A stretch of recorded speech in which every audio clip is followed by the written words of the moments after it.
ఓకేనా. ఒక పక్క ఏమంటున్నాయంటే ప్రతిపక్షాలు సంవత్సర పాలన దగ్గరలో ఉన్నారు. రేపు జూన్ 13 కల్లా సంవత్సరం అయిపోతుంది.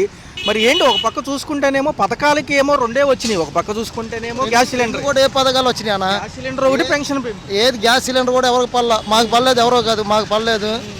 ఫ్రీ బస్సు లేదు, అమ్మ ఒడి లేదు పిల్లలకి, ఏది లేదు. ఏ పథకం వచ్చింది? పథకం చెప్పాలంటే ఇదే పథకాలు ఈ నెలలో రావాలి. యాక్చువల్గా వాళ్ళు చెప్పినట్టుగా చూసుకుంటే అసలు విడుదలే అవ్వలేదు ఎందుకంటారు? అలా అనుకుంటే జగన్ ప్రభుత్వంలో ఈ పాటికి ఎప్పుడు అమ్మఒడి పడిపోయేది.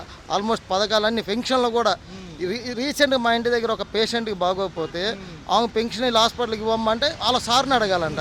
అదెంత ముందు అయితే వాళ్ళు ఏ ఊర్లో ఉన్నారో అక్కడ కనుక్కొని అక్కడికి ఇచ్చి పంపించేవాళ్ళు వాలంటీర్లు ఉండేవాళ్ళు. వాలంటీర్లు. ఇప్పుడు అదే వాలంటీర్లు మా సార్ని అడగాలంటున్నారు. అలా ఉంది పరిపాలన. ఇంకా అంత మొదటి వారంలో కొన్ని స్కూల్స్ ఓపెన్ అవుతున్నాయి, రెండో వారంలో ఓపెన్ అవుతున్నాయి. మరి తల్లికి వందలు లేనట్టేనంటారు. 15,000 ఇస్తారు. తల్లికి వందనం ఎందుకన్నా? తండ్రికి దండం పెట్టేస్తే మా డైలీ వైన్స్ మేము మా డబ్బుతోనే నా కొడుకులంతా బాగుపడేది. మా సొమ్మే తింటున్నారు. లిక్కర్ స్కామ్ లో ఏమో జగన్ అరెస్ట్ చేస్తారని ఇక్కడ చూస్తే రేట్లు పెంచున్నారు. మరి వీళ్ళు ఏం చేస్తున్నారు? ఇప్పుడు బార్లో వైన్స్లో ప్రతి క్వార్టర్కి 10 రూపాయలు ఎక్స్ట్రా. ఎవడమ్మని దెంగనోడు సొమ్ము ఎవడు గుద్దలోకి వెళ్తుంది. అది జగన్ మీద పడి ఏడుస్తారు పొద్దుగూకులు. నా అయితే నోటికి బూతులు కూడా వస్తాయన్న. ఆయనది మీరు వేరే రకంగా చేసుకొని చేసినా ఆయన లాంటి పరిపాలన మీ జీవితంలో చేయలేరు, రాదు కూడా. ఒక పక్క మోకాళ్ళ లోతు నీళ్లు మొన్న వర్షానికే మునిగిపోయింది ఐకానిక్ టవర్ ఏరియా మొత్తం అక్కడ. మరి ఇప్పుడు ఎలా కడతారు? ఏం చెప్తున్నారు అర్థం కావట్లేదు జనాలకి. చెప్పండి ఒక్క నిమిషం.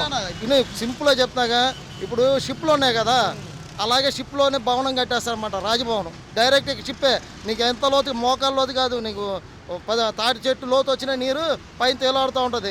ఈయన హెలికాప్టర్లో వచ్చి మీటింగ్ పెట్టుకొని వెళ్ళిపోతాడు. 44,000 ఎకరాలు సేకరించి కౌలు డబ్బులు ఇస్తారంట. వీళ్ళే ఎకరం 20 కోట్లకు అమ్ముతారంట. సరే అన్న, కొద్దిగా నాకు పని ఉంది, పిల్లలకి టైం అయింది.